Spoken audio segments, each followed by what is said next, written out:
নবম এবং দশম শ্রেণীর রসায়ন ক্লাসে তোমাদেরকে স্বাগতম। আমি তোমাদের সাথে রসায়ন বইয়ের নবম এবং দশম শ্রেণীর পঞ্চম অধ্যায় থেকে ধারাবাহিকভাবে আলোচনা করে আসছি। ধারাবাহিকভাবে তোমাদের সাথে ক্লাসগুলো নিয়ে আসছি অনলাইনে। আশা করি এই ক্লাসগুলো তোমরা অনুধাবন করবে। আজকে তোমাদের সাথে আলোচনা করব ক্যাটায়ন এবং অ্যানায়ন নিয়ে। প্রথমে দেখি আমরা ক্যাটায়ন কী এবং অ্যানায়ন কী। ক্যাটায়ন হচ্ছে ধনাত্মক ছাড়যুক্ত আয়ন। আমি আবার বলছি, একক ধনাত্মক ছাড়যুক্ত কোনো মৌলের পরমাণুকে বলা হয় ক্যাটায়ন। আয়ন থেকে জন্ম হয়েছে ক্যাটায়ন এবং অ্যানায়ন। তাহলে আমরা প্রথমে দেখি আয়ন কী। বেসিক থেকে আমাদেরকে জানতে হবে, বুঝতে হবে আয়ন কী। ধনাত্মক বা ঋণাত্মক ছাড়যুক্ত পরমাণুকে আয়ন বলে। অর্থাৎ কোনো মৌলের ধাতব বা অধাতব পরমাণুগুলো যখন ইলেকট্রন দান বা গ্রহণ করে থাকে, ইলেকট্রন দান করলে সে যতগুলো ইলেকট্রন দান করবে সে ধনাত্মক ছাড়যুক্ত পরমাণুতে পরিণত হয়। আবার যদি ইলেকট্রন গ্রহণ করে তখন ঋণাত্মক চার্জযুক্ত পরমাণুতে পরিণত হয়। এই ধনাত্মক বা ঋণাত্মক চার্জযুক্ত পরমাণুগুলি হচ্ছে আয়ন। এই আয়ন আবার দুই ধরনের, একটি হচ্ছে ধনাত্মক চার্জযুক্ত আয়ন, একটি হচ্ছে ঋণাত্মক চার্জযুক্ত আয়ন। ধনাত্মক চার্জযুক্ত আয়নগুলিকে বলা হয় ক্যাটায়ন, আর ঋণাত্মক চার্জযুক্ত আয়নগুলিকে বলা হয় অ্যানায়ন। এখন আমরা দেখি এই ক্যাটায়ন এবং অ্যানায়নগুলি কীভাবে সৃষ্টি হয়। সাধারণত তোমরা লক্ষ্য করো শিক্ষার্থীরা, যে সকল পরমাণুর বহিস্থ শক্তি স্তরে অর্থাৎ ইলেকট্রন বিন্যাসের সময় বহিস্থ শক্তি স্তরে একটি, দুইটি বা তিনটি ইলেকট্রন থাকে, সাধারণত এরাই ইলেকট্রনগুলো দান করতে সক্ষম হয় আর ইলেকট্রন দান করে ধনাত্মক চার্জযুক্ত আয়নে পরিণত হয়, এরাই হচ্ছে ক্যাটায়ন। আবার যাদের বহিস্থ শক্তি স্তরে 5-এর অধিক ইলেকট্রন আছে, 5টি, 6টি বা 7টি ইলেকট্রন আছে, এরাই অষ্টক পূর্ণ করার উদ্দেশ্যে যতটা ইলেকট্রন তার কমতি আছে, ঘাটতি আছে, ঠিক ততটা ইলেকট্রন সে গ্রহণ করতে সক্ষম হয়। তখন ইলেকট্রন গ্রহণ করে ঋণাত্মক চার্জযুক্ত আয়নে পরিণত হয়, এরাই হচ্ছে মূলত অ্যানায়ন। তাহলে ক্যাটায়ন এবং অ্যানায়ন সম্বন্ধে আমরা ধারণা পেলাম। এখন আমরা দেখি এই ক্যাটায়নটা কীভাবে সৃষ্টি হয়। এখানে বোর্ডে দুটি উদাহরণ দেখিয়েছি আমি। এই পরমাণু হচ্ছে, এই যে খাটা মোটা ইলেকট্রনিক গঠন, যেটা গঠন চিত্র, এটি হচ্ছে লিথিয়ামের গঠন। লিথিয়ামের মধ্যখানে থাকে ধনাত্মক ছাড়যুক্ত প্রোটনগুলা বা নিউক্লিয়াস থাকে। আর বহিস্থ শক্তি স্তরে এখানে দুটি শক্তি স্তর দেখানো হয়েছে। প্রথম শক্তি স্তরে থাকে দুটি ইলেকট্রন আর সর্বশেষ শক্তি স্তরে থাকে একটি ইলেকট্রন। এই একটি ইলেকট্রন যদি দান করে থাকে, ত্যাগ করে থাকে, অথবা রিলিজ করে থাকে, অথবা ডোনেট করে থাকে কাউকে, তাহলে এই শক্তি স্তরটা সম্পূর্ণ বেনিশ হয়ে যায়। তাকে এই যে শক্তি স্তর দুইটি ইলেকট্রন নিয়ে আসে, এটা কিন্তু একটা ইলেকট্রন দান করেছে অন্য কোনো পরমাণুকে, যার কারণে তার বহিস্থ শক্তি স্তরটা অটোমেটিক্যালি বেনিশ হয়ে যাবে আর এই অংশটা থাকবে। অর্থাৎ একটা ইলেকট্রন দান করার কারণে লিথিয়ামের চার্জ হচ্ছে একক ধনাত্মক, একক চার্জ। এর কারণে এটি হচ্ছে লিথিয়ামের আয়ন, অর্থাৎ ধনাত্মক চার্জযুক্ত আয়ন বিধায় এটি হচ্ছে ক্যাটায়ন। এখানে লেখা হয়েছে লিথিয়াম ক্যাটায়ন গঠন। লিথিয়াম ক্যাটায়ন এভাবে গঠিত হয় বা সৃষ্টি হয়। অনুরূপভাবে আরেকটা উদাহরণ দিয়ে এখানে দেখানো হয়েছে। এই যে গঠন চিত্রটা, তা হচ্ছে সোডিয়ামের গঠন চিত্র। আমরা জানি সোডিয়ামের পারমাণবিক সংখ্যা হচ্ছে 11, অর্থাৎ সোডিয়াম পরমাণুতে মোট 11টি ইলেকট্রন থাকে। এখানে 3টি শক্তি স্তর বিন্যস্ত, ইলেকট্রনগুলো 3টি শক্তি স্তরে বিন্যস্ত থাকে।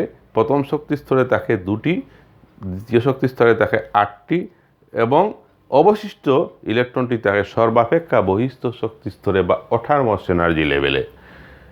এখন আমরা দেখি সোডিয়ামের বহিস্থ শক্তি স্তরের যদি একটা ইলেকট্রন ত্যাগ করে, প্রদান করে বা অন্য কোনো পরমাণুকে ডোনেট করে বা রিলিজ করে, তাহলে কি হবে, তার ওই যে দুইটি শক্তি স্তরে যে ইলেকট্রনগুলা ইলেকট্রনিক অ্যাটম এভাবে তৈরি হবে।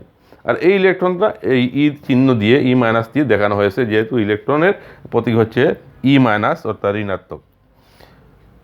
এভাবে এই যে পরমাণুটা আছে তাতে একটা ইলেকট্রন কম আছে, তোমরা দেখো এখানে আছে 11টা, পারমাণবিক সংখ্যা 11, অর্থাৎ এখানে 11টা ইলেকট্রন রয়েছে, আর এখানে আছে মোট 10টি ইলেকট্রন।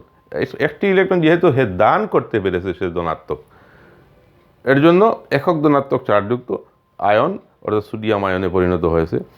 এর জন্য সোডিয়াম আয়ন ক্যাটায়ন এভাবে গঠিত হয়, অর্থাৎ এর জন্যই ধনাত্মক চার্জযুক্ত আয়নগুলা যেহেতু ক্যাটায়ন, এখানে লিথিয়াম এবং সোডিয়াম দুটি হলো ক্যাটায়ন। আশা করি শিক্ষার্থীরা ক্যাটায়ন কী এবং ক্যাটায়ন কীভাবে সৃষ্টি হয় তা তোমরা অনুধাবন করতে পেরেছ। এবার আমি তোমাদেরকে দেখাবো অ্যানায়ন কীভাবে সৃষ্টি হয় বা অ্যানায়ন কী। আচ্ছা, এটা মুছে নেই। শিক্ষার্থীরা, এবার আমরা আলোচনা করব অ্যানায়ন কী। অ্যানায়ন সাধারণত আমি আগেই বলেছি যে ইলেকট্রন গ্রহণ করে যদি কোনো পরমাণু ঋণাত্মক চার্জযুক্ত পরমাণুতে পরিণত হয়, তখনই তাকে বলা হয় অ্যানায়ন। সাধারণত আমি আগেই বলেছি যে সকল মৌলের পরমাণুর বহিস্থ শক্তি স্তরে 5টি, 6টি বা 7টি ইলেকট্রন থাকে, এরাই সাধারণত ইলেকট্রন গ্রহণ করে থাকে এবং অ্যানায়ন সৃষ্টি করে। এখানে আমি ক্লোরিনের গঠন চিত্রটা তোমাদেরকে দেখিয়ে দিচ্ছি। ক্লোরিনের গঠন চিত্র, ক্লোরিন পরমাণু, ক্লোরিন যেখানে তার পারমাণবিক সংখ্যা হচ্ছে 17, প্রথম শক্তি স্তরে 2টি, দ্বিতীয় শক্তি স্তরে হচ্ছে 8টি ইলেকট্রন এবং সর্বাপেক্ষা শক্তি স্তরে হচ্ছে 60টি ইলেকট্রন। এখন এই পরমাণুটি যদি একটা ইলেকট্রন গ্রহণ করে থাকে, তাহলে তার অবস্থা কী হবে? তার অবস্থা হবে, অর্থাৎ সর্বাপেক্ষা বহিস্থ শক্তি স্তরে আরেকটি ইলেকট্রন বেড়ে যাবে। আগে ছিল এভাবে,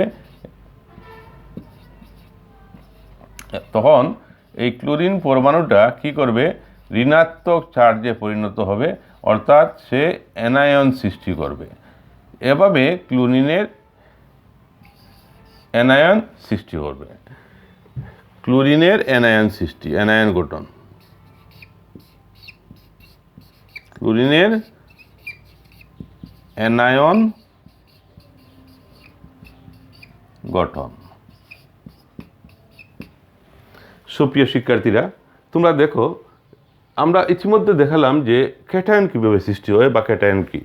এখন আমরা দেখব অ্যানায়ন কী বা অ্যানায়ন কীভাবে সৃষ্টি হয়। অ্যানায়ন হলো যে মৌলের যে সকল পরমাণুর সর্বাপেক্ষা বহিস্থ শক্তি স্তরে, অর্থাৎ সাধারণত অধাতুর পরমাণুগুলোই অ্যানায়ন সৃষ্টি করে থাকে। অধাতুর পরমাণুগুলোই অ্যানায়ন সৃষ্টি করে, যাদের বহিস্থ শক্তি স্তরে 5টি, 6টি বা 7টি ইলেকট্রন থাকে। এরা অষ্টক পূর্ণ করার উদ্দেশ্যে, যেমন ক্লোরিনের বহিস্থ শক্তি স্তরে আছে কয়টা? 7টা ইলেকট্রন। এই ক্লোরিনের ইলেকট্রনিক কাঠামোটা আমি দেখো তোমরা, প্রথম শক্তি স্তরে আছে 2টা, দ্বিতীয় শক্তি স্তরে আছে 8টি এবং বহিস্থ শক্তি স্তরে আছে মোট 7টি ইলেকট্রন। এখন সে যদি ওই যে নিয়নের মতো বা আর্গনের মতো ইলেকট্রন বিন্যাস লাভ করতে হয়, তাহলে সে কি করবে? সে একটা ইলেকট্রন গ্রহণ করে তার বহিস্থ শক্তি স্তরটা অষ্টক পূর্ণ করেছে, অর্থাৎ আর্গনের মতো ইলেকট্রন বিন্যাস লাভ করেছে, অর্থাৎ নিষ্ক্রিয় গ্যাসের মতো ইলেকট্রন বিন্যাস লাভ করেছে, অর্থাৎ হে অধিক সুস্থির বিন্যাসে বিন্যস্ত হয়েছে, সে অধিকতর সুস্থির বিন্যাসে বিন্যস্ত হয়েছে। এভাবে মৌলসমূহের পরমাণুগুলা অ্যানায়ন সৃষ্টি করে তারা চার্জিত হয় বা চার্জযুক্ত অ্যানায়নে পরিণত হয়। এই চার্জযুক্ত অ্যানায়নে যখন পরিণত হবে, তখনই তার এই অনুগঠনের জন্য প্রস্তুত হয়, অর্থাৎ বন্ধন গঠনের জন্য সে প্রস্তুত হয়। শিক্ষার্থীরা, আমরা আজকের ক্লাসে দেখলাম ক্যাটায়ন এবং অ্যানায়ন কি এবং ক্যাটায়ন এবং অ্যানায়ন কীভাবে সৃষ্টি হয়। ক্যাটায়ন এবং অ্যানায়ন কি এবং ক্যাটায়ন ও অ্যানায়ন কীভাবে সৃষ্টি হয় প্রয়োজনে আমি আবার তোমাদের সামনে আলোচনা করছি। যেহেতু বোর্ডে সব কিছু লেখা সম্ভব নয়, তাই আমি আমার লেকচারিং মেথডে তোমাদেরকে সামনে বিষয়বস্তুটা সহজ করে তুলে ধরার চেষ্টা করছি। আশা করি তোমরা অনুধাবন করতে পারবে। আমি আবার বলছি, ক্যাটায়ন এবং অ্যানায়ন, মৌলের পরমাণুগুলো যখন ইলেকট্রন দান করে ধনাত্মক ছাড়যুক্ত পরমাণুতে পরিণত হয় তাদেরকে বলা হয় ক্যাটায়ন। আবার যখন মৌলের পরমাণুগুলো ইলেকট্রন গ্রহণ করে ঋণাত্মক ছাড়যুক্ত পরমাণুতে পরিণত হয় তাদেরকে বলা হয় অ্যানায়ন। আমি উদাহরণ হিসেবে প্রথমে দেখিয়েছি ক্যাটায়নের উদাহরণ, সোডিয়াম দেখিয়েছি, লিথিয়ামের দেখিয়েছি।